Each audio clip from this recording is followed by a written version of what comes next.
In the interview coming up here, I talked to Tipsy from Tipsi Gaming. She's doing a charity event, a marathon with Extra Life on November 6th, and this is sort of buried in the deep part of the episode. So I want to let you know up front, if you want to support Tipsy, if you want to check out Extra Life, there is a link in the description. It is in support of the Children's Miracle Network Hospital, so it's a great cause. I've already donated myself and encourage you, if you're interested in getting involved and helping Tipsy out, you can do the same. You can also hop on to her live stream on November 6th. She's going to actually be running a marathon live while she's streaming. So check it out. Check out Extra Life. Check the link in the description. Let's get to the interview now. Hey, what's going on? Welcome to the Doug Show. My name's Doug Cunnington. And in this episode, I'm going to interview Tipsy from Tipsi Gaming. We're going to talk about streaming on Twitch, getting started on YouTube, alcohol, right? It's called Tipsi Gaming. And we're going to get into all sorts of sort of deeper conversations here. So, Tipsy, how are you doing today? I am fantastic. Thank you so much. I'm glad to be here. And cheers. I am drinking a Left Hand Saint Rain triple. And what do you have over Oh, there? I have a Cellus White Belgian style wit beer. Oh, great beer. Cheers. Cheers indeed. So, who are you, Tipsy, and what do you do? I am Tipsy, as you said, of Tipsy Gaming. I stream on Twitch and occasionally post YouTube videos mixing adult beverages with World of Warcraft and other MMOs, Very which cool. stands for Massively Multi Online Video Games. That's awesome. You're going to have to define a lot of things for us along the way. I am really not familiar with the world that you're in general. It was great to meet you. We actually met at FinCon in Austin just about a month ago. Mhm. And, we sort of hit it off. I think at the time I had a couple drinks, and then you have this whole gaming channel that's half based in drinking. So Mhm. we had a lot to talk about. And I'm curious, why did you go to FinCon? What got you out there to Austin? Absolutely. So the FinCon, for anyone uh, that doesn't really know, is a financial conference because I know that I'm hoping some of my viewers check this out, and so they may not be familiar with it. So it's geared towards, and you might be able to explain this better than I can. So please feel free to fill in any gaps that I leave. But it's geared toward content creators in the personal finance arena. And I kind of fell into this community, not as a creator myself, but as, an enthusiast, as someone who just absorbs all of this knowledge that I possibly can. I fell into it about 2 years ago, 2.5 years or so. And last year in 2020, it was supposed to be held in Long Beach, which isn't too far from where I live. So it was really easy to justify traveling out there in order to go to this conference. Of course, that got canceled, and I had the option to transfer my ticket when it, happened again in 2021 in Texas. So I decided to go ahead and do that and make a trip out of it. Gotcha. Yeah, I was planning on going to the one in 2020. Then, of course, it got canceled. And excuse me, I have to clear my throat. I actually got sick from FinCon. So thanks a lot, Austin. It was a fantastic No. time. But so yeah, and I think your definition is perfect. So it's a lot of content creators in the personal finance space, and I'm just sort of getting into that area myself. But there's a lot of people that just follow along those Mhm. content creators, and then they can go hang out and you learn a lot of stuff. I mean, we're all talking about the same kind of stuff. And I'm curious if you're able to share some of the sort of gateway and how you got into it. I know podcasts were big for me, and I just listened to a bunch of Mhm. podcasts and then found myself hanging out with this group of people. So, what about you? For me, the my day job right now is a pretty long commute. It's currently about an hour and 15 minutes each way. And so, yeah. So I got tired of just listening to music or news over and over again.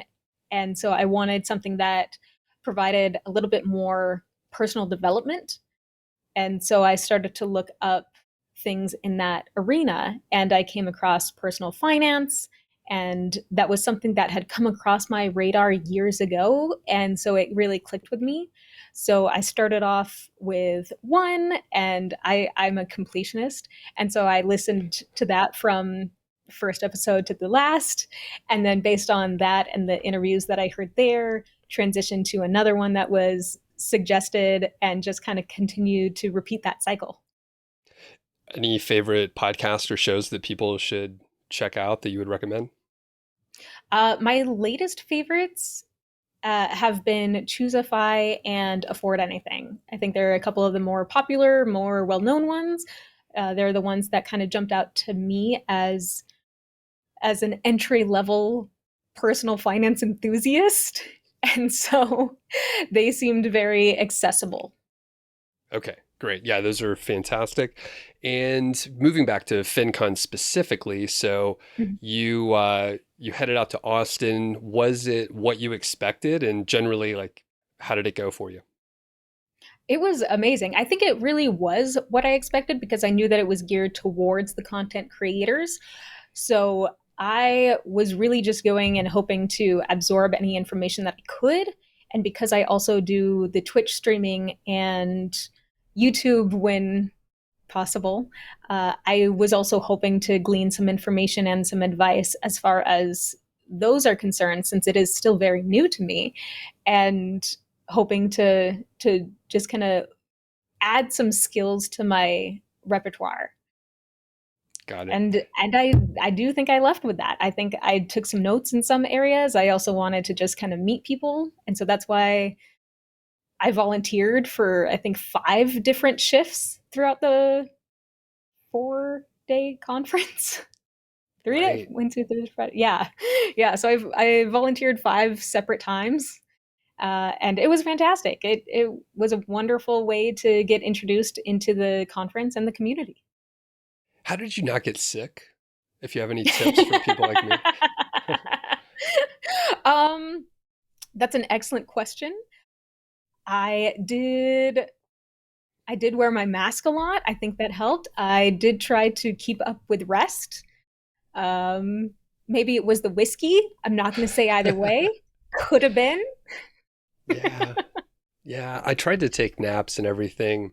I took vitamins, blah, blah, blah. Anyway, I'm almost over it, everybody. So, okay. Good stuff. Was anything different than you expected? Anything surprising down there? And it's okay if you don't have anything right off the bat, but I'm just curious if you were like, oh, that was a little different than I thought it would be. I think the most surprising thing was how easy it was for people to come up and start a conversation. Because I'm used to going to places like Comic Con and things of that nature, where, yes, you all have a lot of similar passions, but there's also a lot of people staying in their own bubble. Whereas at FinCon, numerous times, random people came up to me and just started a conversation. I'm like, oh, okay, hi. Yep. And it was fantastic. Very cool. Yeah, I felt the same way. And it was very, it's some, I haven't been to many conferences, but I think sometimes when you meet people, like they're trying to sell you something or there's a pitch like Mhm. underlying, there was very little of that. It was kind of Yeah. amazing. Yeah, that was wonderful. That it was just people genuinely wanting to connect. And the trip to Austin was part of a larger trip for you. So can you tell us about some of the other things that you were up to? I know you are kind of a fan of Renaissance festivals, and I'm curious to hear about how that went. This is true. That was another significant factor as far as what made me decide to transfer my ticket to the Austin FinCon instead of just getting a refund for it instead, because I knew that the Texas Renaissance Fair, which is the largest one in the nation, and I've never been to it. And they allow camping for patrons on site, which I love camping. I mean, I camped my way out to Texas and I camped my way back. So as soon as I heard that, I've been wanting to go to this Texas Renaissance Fair. And knowing that it was going to be happening a week or two after FinCon, I thought it would be an amazing opportunity that I may not ever have again to combine those two as the bookends of my trip and just make it an entire quasi vacation. So I camped my way back. I started with FinCon, stayed in Austin a couple weeks, and ended at the Renaissance Fair. Amazing. And do you, I guess do you dress up in costume and everything?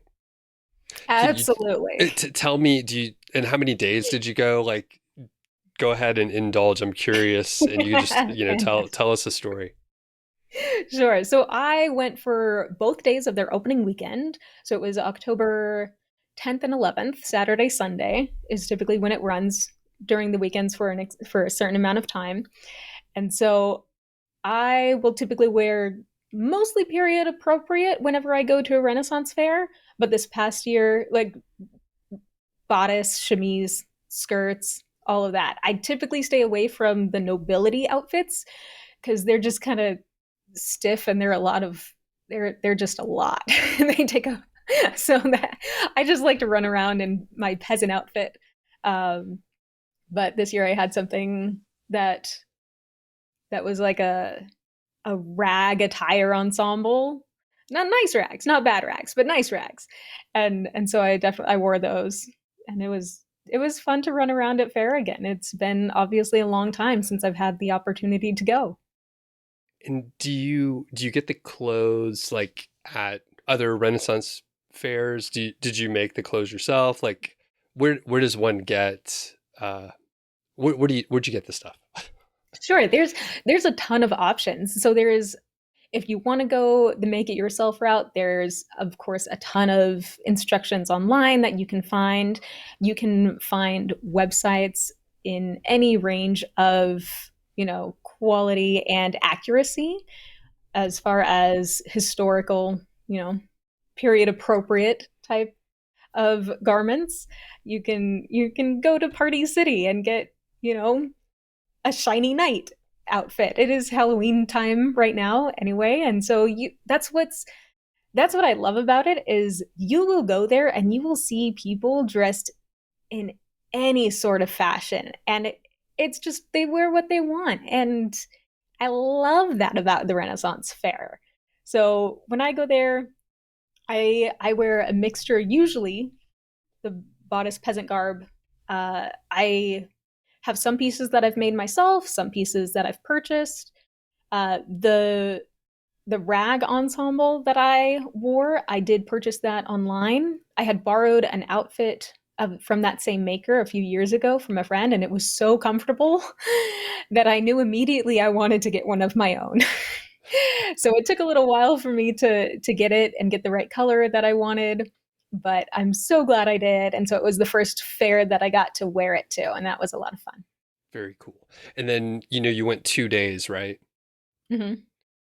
Did you have two different outfits to wear? Did you wear I the did same one? bring Okay. I did bring two different outfits, but I wore the same one. Partly because the person who makes the outfit that I wore is local to where I am in Southern California. And they don't really go to other Renaissance fairs outside of this immediate vicinity. And so when I was wearing that around the first day, people were loving it. And they were just so Okay. excited to see something that was that different. And I really believe in this maker. And so I really liked the opportunity to tell other people about her work. Okay. So I decided to wear it the second day, is the moral of the story. Very cool. Okay. Any other highlights from either the fair or the trip in general before we move on to Twitch and some of the other things here? Sure. Yeah. From the fair specifically, it was wonderful getting to see uh, musicians and performers and vendors that aren't at my local fairs that I wouldn't otherwise get to see. Uh, there was one band and no, a couple bands in particular that I got introduced to that I'm now huge fans of, and I never would have known about them otherwise. And as for the trip as a whole, getting to visit Fredericksburg and Enchanted Rock were definite highlights. I'm ignorant. Where are those at? Is that in Texas? Uh, yes, so they are still in Texas. Sorry, my cat just jumped into my lap. um, they are about roughly an hour or so west of Austin. And so I made a day trip out of it. So I started my morning early and drove to Enchanted Rock, which is a big hiking area. It has a lot of hiking trails. It had rained significantly the night before, so a lot of the paths were washed out, and I couldn't even cross them. But it was still a wonderful time all the same. I mean, it was gorgeous. I loved it. I loved the rain, so I had no problem with that. And then after I finished that hike, I drove down about half an hour or so to Fredericksburg, and then completed that triangle back to Austin. Very awesome. So Fredericksburg is it's a little German town, and I just kind of have a soft spot in my heart for those kind of imported towns that have that history behind them. I love them. Gotcha. Very cool. And well, I was going to move on from Texas, but I was just thinking barbecue. Did you enjoy some Yes, good barbecue while you were in town and in the state and I everything? absolutely did. Yes, so I tried three different barbecue places while I was there. I tried Cooper's. I tried Micklethwaite's. I don't know if I'm pronouncing that correctly, but yeah, it was like a little food truck almost. Okay. And then the third one was Interstellar Barbecue. That was a little bit north of Austin, a bit of a drive, but they were known for their peach tea glazed pork belly, and so I Oh, wanted to give that a try. Yeah. that sounds good. I didn't venture out too far. I was going to say we had Franklin, like I think it was Hmm. before we met up with you. Otherwise, you could have potentially gotten in on the Franklin. It was very good. And then what Yeah. there was a place like right on the block where the convention center was like Iron something or other. And Oh, I walked over there and got beef ribs one day. So that was good. okay. I know Cooper's was nearish to the convention center area. Um, I don't think I tried the iron one Okay. that you're talking about. It's all good. It was all good. Everything I had Yeah, was great. So. right, exactly. There, yeah, I don't think I had any bad food while I was there. Okay, let's move on to YouTube and streaming on Twitch. And I think if people haven't honed in, just probably with the Renaissance Fair stuff, you're kind of nerdy, and Yeah. you play these games, which I am largely not familiar with at all. But I've been checking out your Twitch streams and stuff like that. So you actually started on YouTube, I think. But can you Hmm. tell us about like getting started and what drove you to actually start publishing out there? Absolutely. So I'm one of the streamers that came out of COVID quarantine. There are at least a number, or at the very least, a handful of us where I was working from home, so I had a bunch of extra time on my hands, and I wanted to do something with that. And something that really helped me. Sorry, my cat is not cooperating. That's okay. We Okay. like animals. Oh, good, good. He will probably come right back up. I can't keep him out of my lap. I've been gone for over like 3 weeks, so he needs all the attention that he can get, of course. Okay, so this is just going to be what it is. um, so yes, so quarantine. I had a lot of time on my hands. I wanted to do something with it, and my World of Warcraft guild, that community really helped. That quarantine isolation not be nearly as bad for me as it was for many other people, because it was a socially distant, safe community to help, like, to keep that interaction and to continue to have that discourse and that community surrounding you. And seeing that, I really wanted to try to extend that and create that for other people. So that's when I first started thinking about doing this Twitch stream and YouTube channel. And it did start on a YouTube channel. I probably first had the idea back in summer of 2020. And then, of course, just overthought everything, overanalyzed, over-researched, and I didn't actually start I think my first YouTube video published on mid-November of 2020. And then about a month later was when I started streaming on Twitch. Got it. And for the uninitiated, a World of Warcraft guild is what? It's a group of people that play World of Warcraft, the aforementioned massively multi-online role-playing game. Is the full expansion of the acronym MMORPG. And so the guilds within it are, you can join a guild, you can only join one guild per character. And so it's kind of your in-game family. Okay. And how many people might be in a guild, and perhaps yours specifically? Our roster, I know that for a while we had hit the max because each alternate character, so people, if they have multiple characters in the guild, then that counts towards the max level that are allowed for the guild. But typically online we'll have anywhere from 10 to 20 active members online at any given time, varying based on the time of day, of course. There are certainly peaks and valleys as far as when people are active in the game. Mm-hmm. Okay. And then, of course, we have, sorry, go ahead. Oh, no, I was going to say, I want to make sure I heard right. So 10 to 20 online, just any given time of day. Is that what you said? Mm-hmm. Correct. Okay. But then as far as in the guild, probably well over 100 members. Okay. Possibly multiple hundreds of members.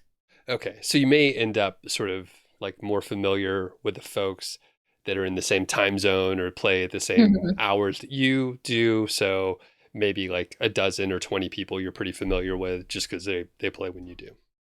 Exactly. Okay. And how long have you been, do you say WoW? Is that what we say? Yeah. Okay. How long have you been playing WoW? I first started playing WoW back in January of 2006. Okay. Got it. So I've been playing it for a while. I did take breaks here and there, some more extended than others, but I keep coming back to it. I've played other video games, but World of Warcraft is the one that has that community player base that I just keep coming back to. Got it. And one interesting thing, so I had a roommate, and he would play, like, actually circa same time you're talking about, like 2005, 6 is when, and he would play like all the fucking time. And we would hear him, we would hear voices coming from his room. We're out drinking or do whatever. We'd hear voices coming from his room. We're like, what's going on, buddy? So he was like having conversations with his guild, and they were doing, it's words that I know what they are. I want to say raids. That's like, a thing. Yeah. So he was, it was a whole different world. We didn't know what he was talking about. He seemed to have a great time though. Okay. And don't worry, everyone. We're going to bring this around to side hustles and stuff like that. We're just laying the foundation and actually educating myself because I don't know a lot of what you're talking about. Okay. You had this great community that you were a part of. You were thinking you want to create that yourself.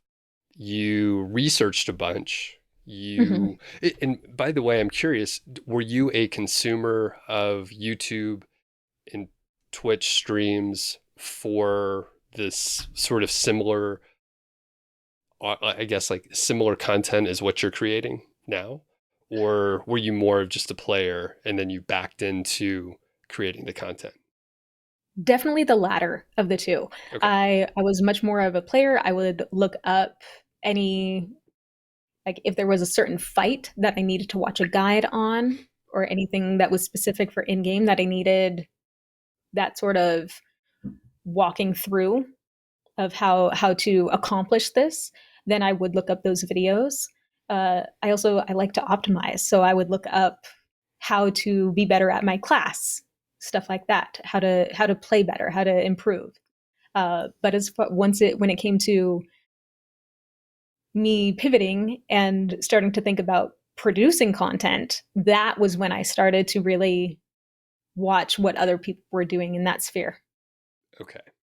And kind of a not a huge tangent here, but um, you wanted to create the community, but you also, I mean, we met at FinCon, right? So you were listening to a Mhm. lot of podcasts where it's not necessarily entrepreneurship, but there are some ideas of create something, put yourself out there. I'm curious if there was much of an overlap and if you got influence from the podcast and other personal finance information where you were thinking, hey, I can also create something instead of just being a consumer. I could be connecting lines and dots that aren't supposed to be, but what do you think of that? No, I think you're absolutely right. I think that because you've mentioned side hustle before, uh, earlier today, and I think that my approach to this being a side hustle was more the fact that at the time that I was looking to create it, and still, there was a lot of uncertainty in the world about jobs and careers and employment. And all this time, I was really valuing the subscription that I had to this video game, but at the same time, it was an expenditure that maybe have been, you know, extraneous if job career things had shifted. And so if I could find a way where this could supplement just the cost of the game and cover those costs, and maybe some of the costs of the alcohol that I purchased to do this streams, then that made sense to me. Got it. And are you able to share either maybe what you're earning, and if not, that's totally okay. Maybe we could talk about like a generic example, maybe other streamers or something like that. So I'll leave it open. I know sometimes people don't want to share what they're earning or anything like that. Sure, yeah. So I I have resisted becoming a Twitch affiliate, which is what allows people to subscribe to my channel and get that consecutive monthly income, because once I do that, if I were to become an affiliate, anyone who just kind of hops into my channel would first be met with an advertisement, and they would have to sit through an advertisement before even getting to my channel. And I hate ads. And so I don't want to impose those on other people for as long as I can avoid it. And so I kept avoiding it for, you know, longer and longer, and people started to ask, hey, how can we when are we going to be able to subscribe to your channel? How can we support you? And when they started asking, I created a PayPal option, and eventually I also created a Patreon, because the PayPal is great, it's quick, it's easy, but I wanted them to feel like they were getting something in return, because they do get something when they subscribe through Twitch affiliate and Twitch partner levels. They get, emotes and certain being able to do certain things in the chat, and I wanted to be able to give that back to them, give them perks. And so that's how the Patreon came about. And so I am making enough through those to cover the video games and the alcohol. And that has been incredible, because I never expect anyone to do that, but I always appreciate it when they do, because I want it to create a welcoming and inclusive community where they can just kind of have a good time. Got it. And I hate ads too. I don't monetize very many of my YouTube videos, and I'm doing like less and less. So I think I make like $60 a month or something like that from YouTube ads. Turns out ads are a really shitty way to earn Hmm. money, like just a generic AdSense or whatever. So Uh-huh. like, I mean, it's kind of a joke. It doesn't even, you have to have so many views that it's not even worth it, you know? So that's pretty cool that people asked how they could support you. And then you've kind of done it on your own terms, which is pretty cool. Now, It one was thing we incredibly humbling. haven't, say again, It was incredibly humbling. and how many subscribers do you have to get, or what's the threshold to be able to become an affiliate, even though you're not one, Mhm. of course? To become an affiliate, you have to have 50 followers, and you have to meet other thresholds. There are You have to have a certain number of average viewers per stream based on your past 30 days, I think it is. Um, and I think there's one other criteria that I'm missing right now. Okay. Um, but you have to hit those three benchmarks, and usually for new new people, the 50 followers is a big hurdle, and then the average viewers is the other big hurdle. Did you hit it sooner than you expected? I did actually. I was eligible to become affiliate back in February. Okay. So And you after just a few months. got it. No, And 2 months. Yeah. yeah, that's very, very quick. Why do you think you reached that threshold so quickly? I think I think a large part of it was I kind of had the support of someone that I also know personally from outside of streaming. She was also starting to create a Twitch channel and get into that world, and her knowledge is just incredible, and she's been a phenomenal resource and friend and moderator for my channel. And so having her by my side to bounce ideas off of and to generate these plans of how we should go about this, that's going to make it the best option for these communities that we're creating. And did she start uh, before you or around the same time? Slightly after me, actually. Yeah, it was around the same time. um I think she was formulating around the time that I was launching. And so her launch was slightly behind mine. So she'll sometimes use my channel as like a guinea pig for certain things.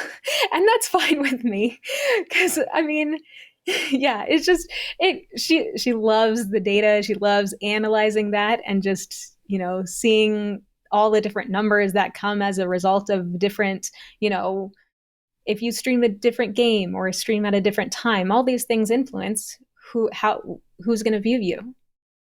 Okay. And so she loves to dive into that. Interesting. And I sort of goofed up on my like line of questioning here. So you started on YouTube and you were on there for Mm-hmm. a little while. You said roughly November, I think, is when you actually Mm-hmm. pulled the trigger. So you researched Yeah. for a few months, sort of over analyzing. Is that Oh kind yeah. of what happened? Okay. Is there Oh yeah. anything that you know now that may be helpful for people that are in the analysis phase that you could share with them? I know everybody says just start. um, and that is a big thing. But beyond that, I would say that a lot of people think they need the right equipment. They think they need certain, you know, hardware Camera. in Yeah. order to create. And before you invest in that, I would say invest in yourself. I would say if find what you're struggling with, whether it's being in front of a camera or scripting, and spend some time and or money investing in improving that to boost your confidence so that you can get over that analysis paralysis and just go for it, because it's going to suck at the beginning. Mine did. Like that's if I can look back at what I did previously and see how far I've gotten to now, that is what think of as success. And if I can look back later and see what I'm doing now as, oh, yeah, that could use some work. That's what I see as success. Awesome. Do you have your like earliest videos still published on YouTube? I think they are, unfortunately. All right. I'm pretty I, sure they're still there. I got to go back and check them out. Do you know how many videos you have total out there? Oh, Just I ballpark, want to right? say maybe, yeah, ballpark between 20 to 40, some of varying lengths, maybe 20 to 30. I started doing YouTube shorts and I was really enjoying that content actually, Okay. because it was a lot easier for me to create. And I just think they're a lot of fun because I focus them on really, really short guides for defeating the in-game bosses, the enemy mobs. Um, and Okay. so I was enjoying those a lot. Okay. Cool. And well, I think you kind of alluded to it a couple times.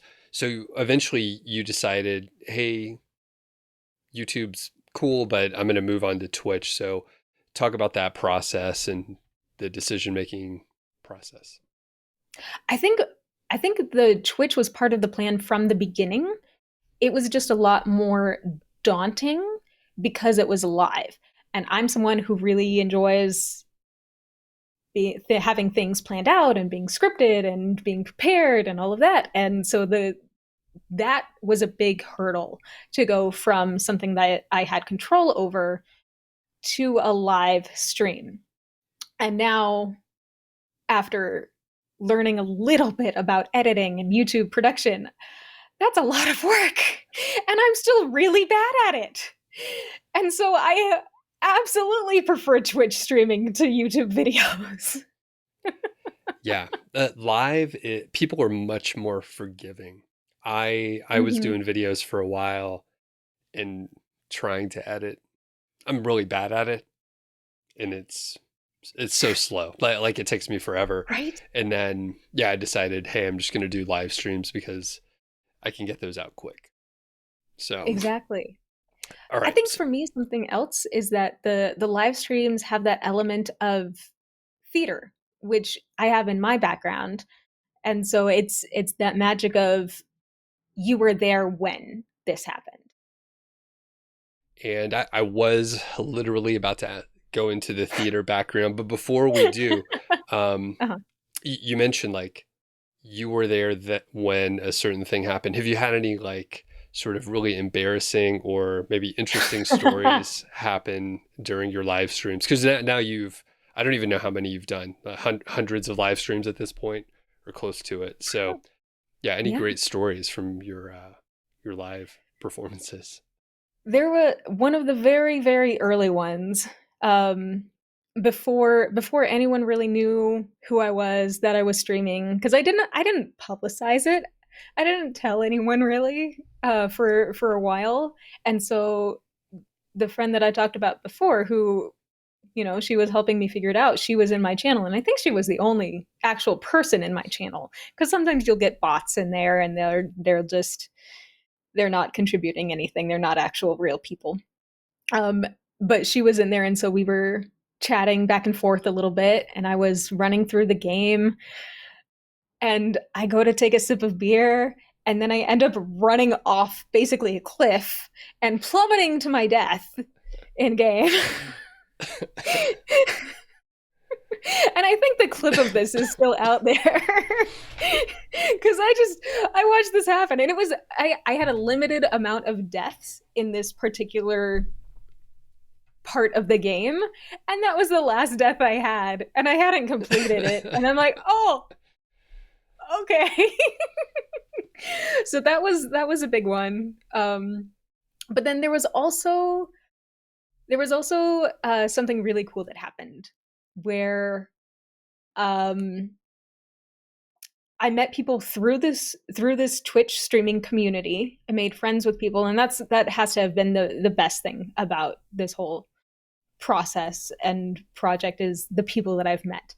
And so I made these friends, and they had a daughter who started to sometimes watch me too when her parents did. And so she would come into my channel every now and then, and one day she saw another character in the game run by on a mount, for increased travel speed, and it was a spider. And she got so excited. And she's like, "That's a really cool creature. Do you have that?" And I did not. It it was from PvP, which is player versus player, which I am bad at. I I'm so bad at player versus player. I hate it. I you put me in. You mentioned earlier a raid, and so that's what's PVE, player versus environment. You put me in that setting, I know what buttons to press when. I've got my rotation down. I'm good. You put me into PvP, I am a button mashing mess. But for this kid who started watching me, I promised her that I would work to get this spider mount. And I struggled at first, and then it was running out of time because after a certain point, it would no longer be available. And so for that final week, I was just nonstop PvPing over and over again. And so I planned a stream, and the goal was to get it. And by golly, I got it. And I checked with her parents. I'm like, is she going to be available to be there at this time? And she was. And so it was this huge community thing. Everyone was super excited, and it was just an awesome experience. I like the pressure that you put on yourself. Yeah, I have a bad habit of doing that. So you mentioned your theater background. So can you talk about that a little bit, and then what that brings to the table for, first doing the YouTube videos? Because I watched some of your videos, and you're really natural on camera. Oh, thank you. You didn't seem too nervous. I probably did like 300 videos before I was not scared of the camera. So yeah, you seem really natural, and you're able to deliver lines and do everything you need to do. So my history in theater kind of started in high school mostly. I did theater all through that, and then went on to do it again in college. So I actually majored in theater arts with an emphasis in directing. In high school, I did 18 shows in 4 years of various, I sometimes, most of the time it was backstage. Sometimes it was on stage, but I did everything from sound, lighting, stage management. Basically, I liked props a lot. That was kind of my jam. Okay. But that history there, I guess it does make me more comfortable speaking in front of people. I also did speech and debate for a short while in college. And so that's that's never really been, I mean, we all get nervous. you know, I think we all get nervous. And so there is that, but I think it is lessened for me because of that history and that background. And there was actually a direct carryover between my college theater experience and stream, because in my final project for my bachelor's in college was to direct a one act play. And the play I chose was it was written as a one man play that I then converted to a 5 or 6 person almost chorus production. Um, and for whatever reason, viewers in my stream kept asking for me to do a reading during a stream. And especially once I started having this fireplace behind me, they wanted like a fireside chat style of reading. And so for one of my what's called an after dark stream, which is tends to be a little bit more mature content, most my streams, even though I'm drinking, I try very hard to keep them family friendly and just welcoming and just all age appropriate. So I typically don't curse or swear on stream. The content is appropriate for kids, like I mentioned earlier, the kid who really liked that PvP mount. And these After Dark streams, you know, language flows a little freer. Like this After Dark stream in particular, this one act play, it was actually written by Shel Silverstein and originally published in Playboy magazine. And so I took that and I did a fireside reading of that for one of these After Dark streams, and it was a lot of fun. It was a lot of production, uh, just stuff like extra stuff that I had to add into stream that wasn't normally there. But it was a great learning opportunity to figure out how to do those things. Okay. And so many questions. Yeah, that was a lot. I'm sorry. Is that available like on your Twitch stream if people are interested? It's not they don't because that is not typical for what I do during my regular Twitch streams. I don't have the After Dark streams available. They are available for the most recent After Dark stream is available for a certain tier level of Patreon subscribers until the next After Dark stream happens, and then I switch it to the new one. But that's the only way to watch them after they go live Got currently. it. Got it. Mm-hmm. Okay. I do another podcast with my friend Carl, and we're thinking of adding another show. And we were thinking, like,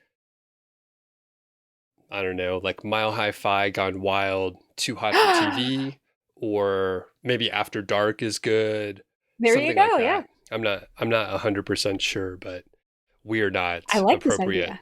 in any capacity. So it's a different kind of show. Okay.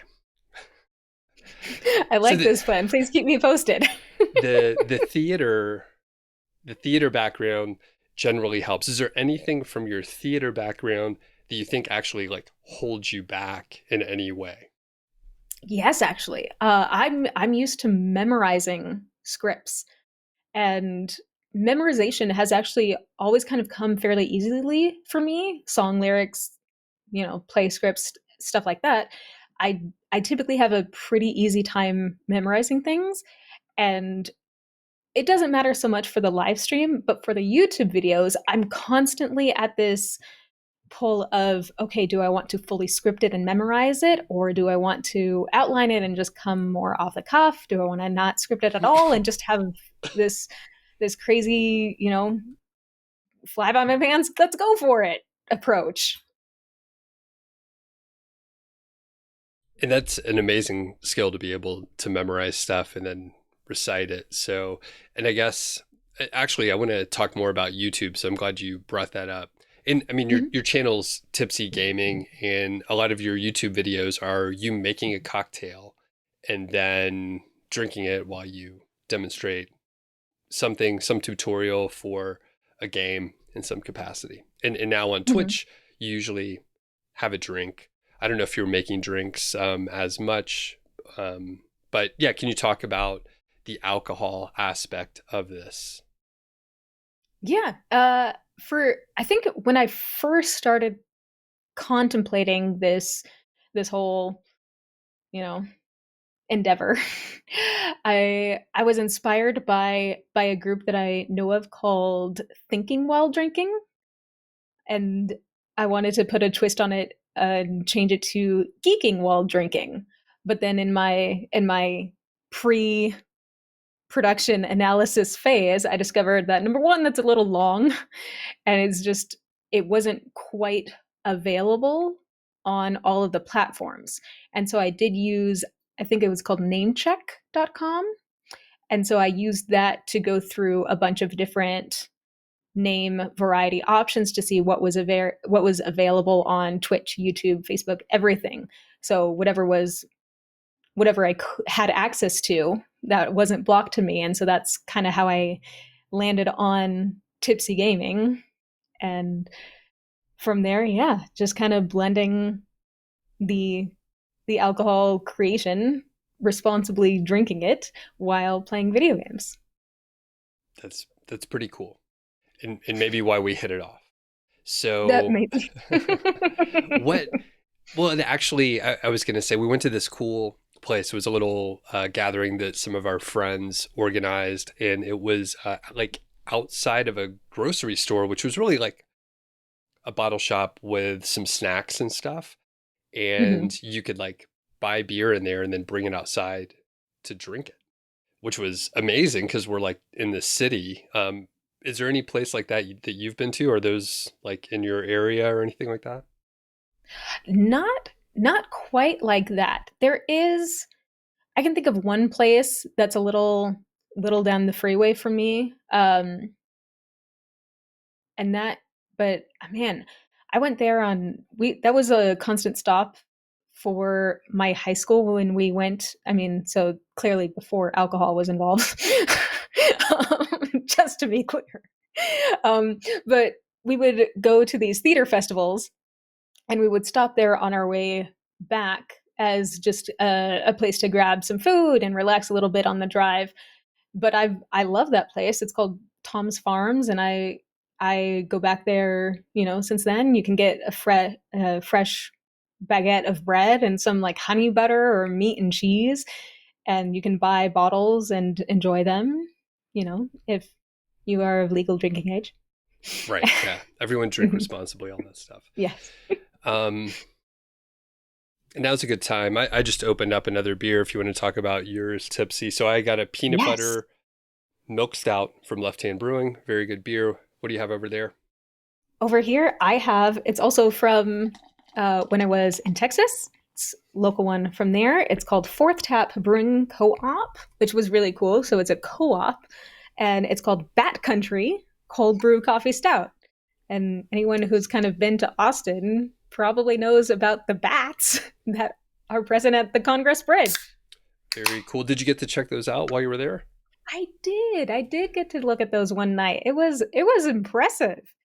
I mean, you might hear that and think, okay, so it's a bunch of bats that you watch and be a little skeptical, but seeing them and seeing them darken the sky to the point where you think it's a cloud as they fly off into the distance was pretty incredible. It's like a million bats. Yeah. I mean, it's something to It is see. so many. And I think like we were jogging, walking. We were walking. Mhm. We were supposed to jog, Yeah, but we we were. were near the bridge in the morning, and Mhm. like we heard them like sort of chirping or making bat Yes. noises. I don't know what you call it, but there's a lot of them under that bridge. There's a Mhm. lot of them. Yeah. Okay, Did you get a chance to check them out while you were there? not that trip, but I had been to Austin before, Oh, and I okay. have seen them before. But Okay, good. I never ventured out. I spent too much time like sucking in COVID air, apparently. So it was the FinCon strain, is what I'm calling it. There you go. There you go. They're not gonna like that. They're not gonna invite me back. More on alcohol. What's your go-to Yes, of course. drink? And feel free to explain this in the context of like the occasion or the Mhm. setting. Because I like if people ask me what's my favorite beer, well, I like a lot of different beers. It's hard to say a favorite. So let's talk about your go-to alcohols. Okay. For me, I like to consider myself an equal opportunity imbiber as long as it's not an IPA. That's kind of the one exception that I have. But at FinCon, I did have a delicious IPA, and that's my thing. I'm down to try it. You know, you never know when you're going to try something that you're going to like, and so it was a pistachio IPA from your neck of the woods, and it was delicious. So I am going to keep my eye out for that one because I did really enjoy that. But as far as, oh man, for the channel, for the YouTube videos in particular, I do really like to theme what I'm drinking to what I'm doing. So, um, for instance, there's an achievement in the game called It's 5 o'clock Somewhere. And so for that, I had to make a hurricane based on the Jimmy Buffett song. I grew up listening to that kind of music, so I love it. So I that was my first time making a hurricane. I was surprised at how delicious it was. uh, but things like that. And so there was a boss that was a bat, ironically enough, since I just opened Bat Country. But for that, I made sure to make something using Bacardi rum because it has a bat on the logo. And so for those, I like to theme what I make. I love to try new things. I love to try new cocktail recipes. But at my soul, I love me some whiskey. So I I will never say no to a good old fashioned, Awesome. which is really funny because I think it was the first video I made was like an easy mode old fashioned. And then my brother got really mad at me because he is way better at this whole crafting cocktails thing. And he's like, you can't do that. That's awful. Don't do that. So let's go deeper into whiskeys too. Mhm. So Sure. I I didn't like whiskey for a little while, and I think I was taking a trip to Kentucky, so I thought, all right, let's drink some bourbon so we could have some good bourbons and actually enjoy it. So I like slowly tried a lot of bourbons, got into Hmm. scotches as well. So yeah, Yeah. what kind of whiskeys do you like? There's obviously a big variety out there. There is, and that's kind of the thing about me is that I've never been a bartender or mixologist, and so everything that I'm doing on stream and YouTube, most of it I'm learning as I go. I have learned a lot since I started this channel, which is what I love because I'm a lifelong learner. That was one of the biggest things that appealed to me, and so from that I've learned a lot more, but I definitely would not consider myself any sort of expert in the whiskey field. But I I don't like them overly peaty. I know a lot of people that kind of seems to be the dividing factor is you either really like peated scotches or you don't. I also don't like them too sweet. I'm not a big fan of overly sweet alcohols. Um, I think that Jim Beam from Costco is an excellent value, and so it makes it a very economic choice. Yeah, and I like yeah, I'm not a huge fan of the peaty whiskeys, scotches, Hmm. and our sort of, I'll call it a daily drinker, is Maker's Mark. You know, it's Yeah, that's a not, great one. yeah, it's not crazy expensive, but well, you could drink it daily. You know, that's why Hmm. we call it that. And then some of the scotches, like once we realized if you spend more money, like it turns out they're really good. If you get like the 15 Absolutely. or 18 or 20 year or whatever, you're not gonna drink it every day, but Right. wow, it's so much better than the, of some blend of sort of generic scotch. So one thing Absolutely. that you mentioned too, you're not a fan of IPAs, but you're up for trying them. And Mhm. you didn't know all the questions I was going to ask you, but you were trying like several IPAs along the way. Mhm. And I was impressed that you were trying stuff. So what does bring you to keep trying them, even though you're like, generally I don't like these. Because like I said, you never know when something's going to surprise you, like that pistachio IPA. And I think for me it's a matter of respect to those who crafted this. I think that it is at least worth a try. However, I usually will not, because I know that it's not something that I typically enjoy, I will often defer it because I know that there are those who do. And so I leave it to them to enjoy. But why wouldn't you try it? I mean, it's not going to hurt anything if you try it. I mean, you may not like it, and that's fine. You just wash it down with some water or something else and be on your merry way. But it does no harm to at least give it a try. And we were sharing, like a tall boy or something like that. There were a few people, so the commitment is just a couple ounces, not a big Exactly. deal. I'm sort of like that with sour beers. I can appreciate a lot of them, but it's Hmm. rare when I'm like, give me like an imperial pint of that. I want a whole, Right. 20 ounces. It's rare, but we're sharing a bottle.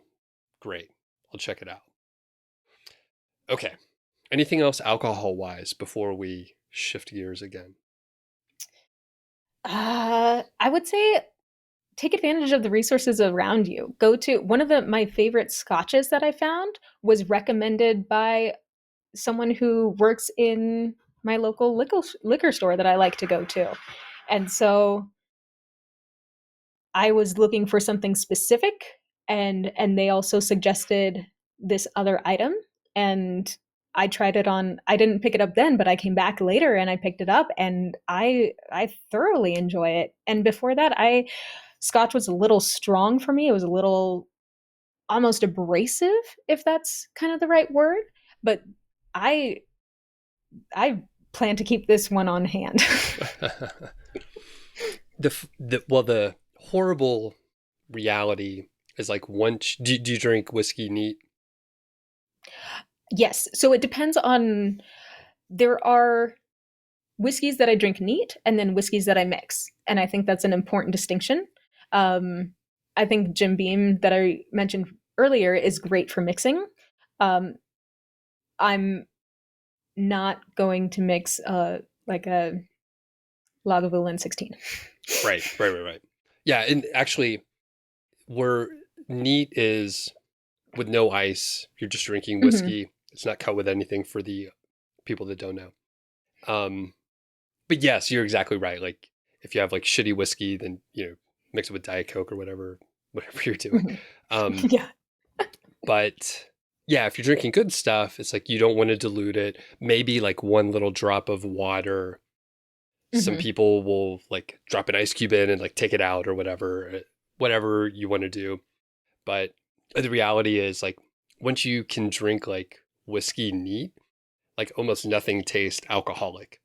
So you could drink like anything and you're like, this is pretty good. So it's like a superpower and then like a kryptonite all at the same time. It's it's a bad quality to develop. But it sounds like you've done the same. I like the way you put that. That's good. Okay. November Mhm. 6th. Is that the right day? Yes, You have a huge that is thing the right coming up. day. What is I going do. on November 6th?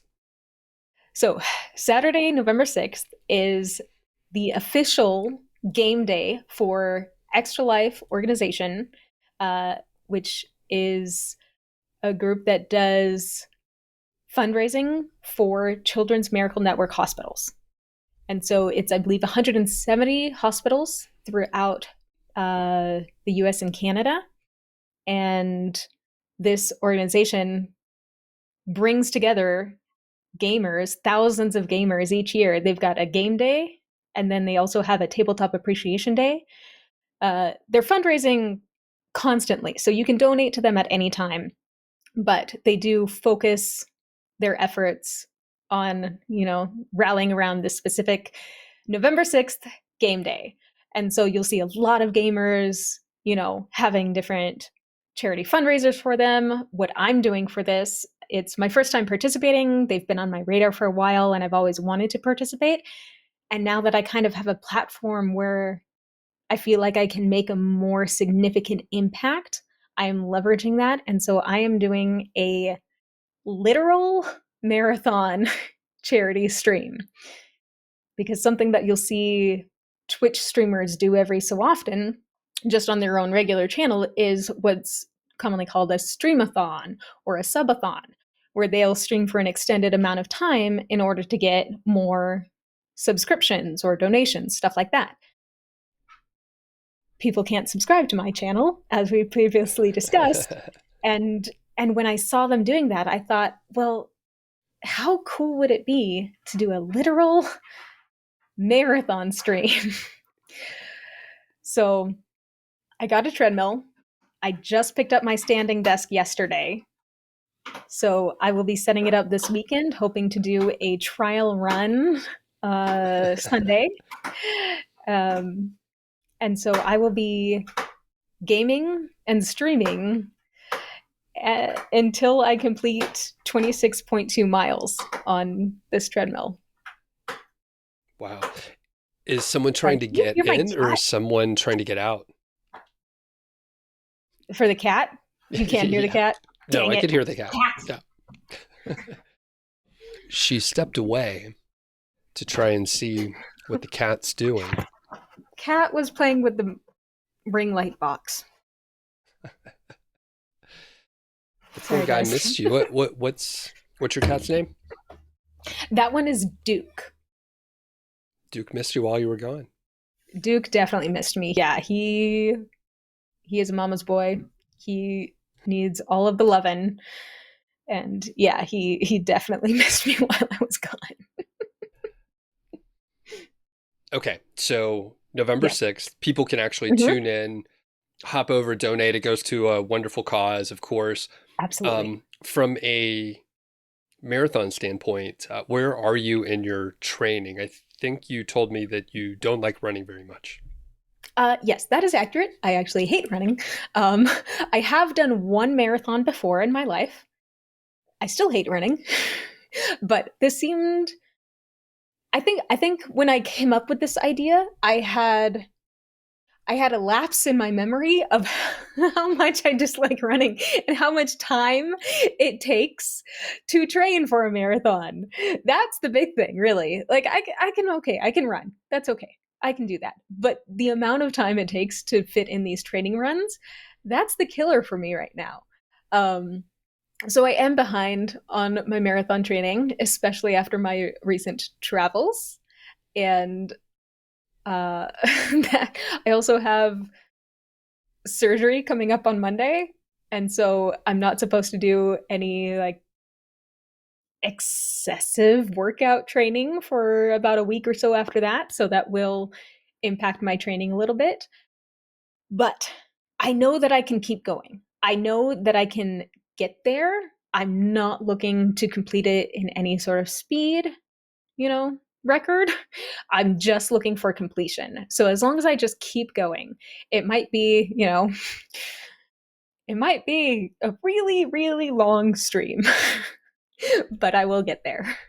And do you have, I've heard of an ultra marathoner do, I think, 100 miler on the treadmill. And have you heard of this? I have not.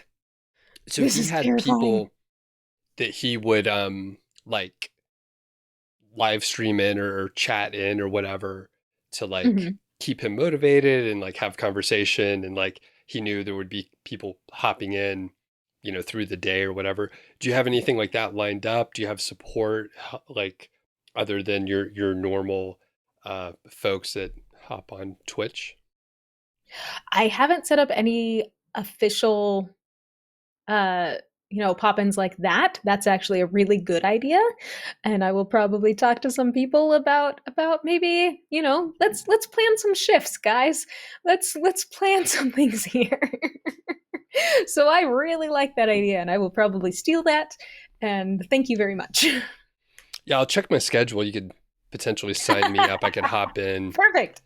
So, and you're gonna generally walk it. So you have been running, but you're generally just gonna be at your stand-up desk and walking Mhm. ish, right? I'm hoping for at least a brisk walk, and then periodically increase the speed just to, get going through it. I have to Sunday will be the real test to see how much shaking the standing desk does based on the speed of the treadmill. Okay. And you're gonna be playing games during this time, Correct. right? Okay. Yeah. Hmm. Yeah. I am actually anticipating doing a lot of that PvP that I talked about earlier, because number one, I'm not too concerned with how well I do. So if I'm, not doing well in PvP because I'm running on a treadmill at the same time, I'm okay with that. And number two, as I said, I just button mash my way through that anyway. So that's basically what I'll be doing, disregardless. That's amazing. That's it's gonna it's gonna be great. I can't wait to tune in to see how it'll go. And we'll put links. We're gonna get links that people can donate, right? Yeah, absolutely. Yeah. So I will probably, I believe, I think technically right now people could donate if they wanted to, but I do plan to put the link out there in the public starting November 1st in case anybody knows that they can't make it on the 6th. They still have that available.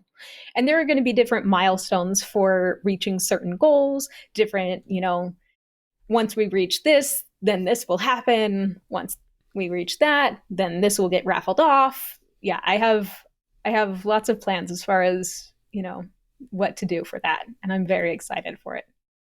Okay. Yeah. Well, hopefully we can get some people over watching and supporting in the chat, and then of course donating. So I've donated. I've donated to help you get some stuff together over there already, and Yes. yeah, I'm looking forward to the whole marathon thing. That's insane. What's the what's the longest run you've done so far, or walk or hike or whatever in this training session? I think I'm still only at around 10 miles for my longest training run, which is significantly behind where I should be at this point because it's 3 weeks away.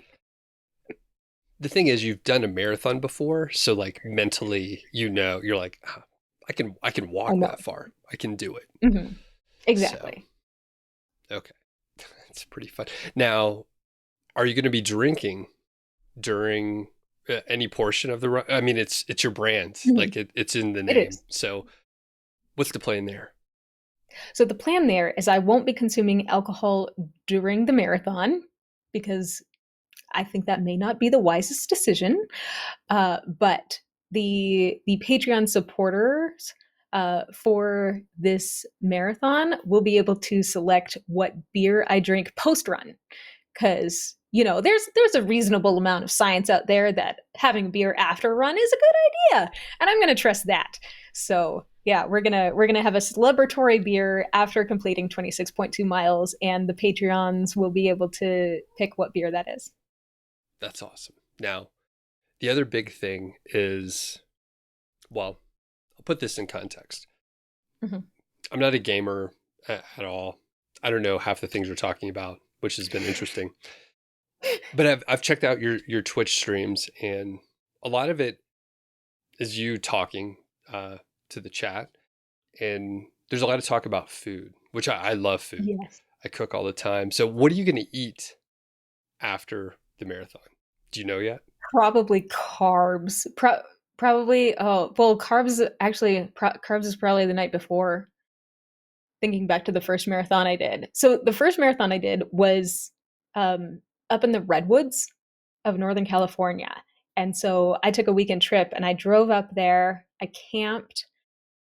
They organized like a pasta dinner for the night before, and then after the marathon, I went back to my campsite and first I took my camp chair and a beer and I sat it inside the river and I just soaked and just sat there for a while in the cool river water to recover for a little bit. But then I went back and made the biggest, messiest campfire cheeseburger that I have ever consumed in my entire life. And it was fantastic. And so maybe a steak is in order. Maybe it'll be a steak day. Now you've got me talking about food, which is anyone who comes to my Twitch stream knows that I talk about food a lot. Oh yeah, yeah. I love it. I love food, love cooking, Mhm. and yeah, just imagining all the things that you could eat afterwards. I mean, Yeah, it's half the reason to do the whole thing. absolutely. Think about it. Yeah, I mean, you can have anything after that. It's true. Maybe I'll add that as another option for patrons to decide. That's With awesome. my Yeah, Yeah. we could send stuff in. Oh Maybe man. I don't know. You have to have like a jester to taste the food before you get randos like me sending the food, but um, maybe from a local Right. place. Yeah, it's just That details sounds to work out. Okay, yes, exactly. as we're wrapping up, where do you Uh-huh. see your online endeavors, whether it's YouTube or Twitch, going in the future? Any big plans? Anything near term, long term? Where do you see it going?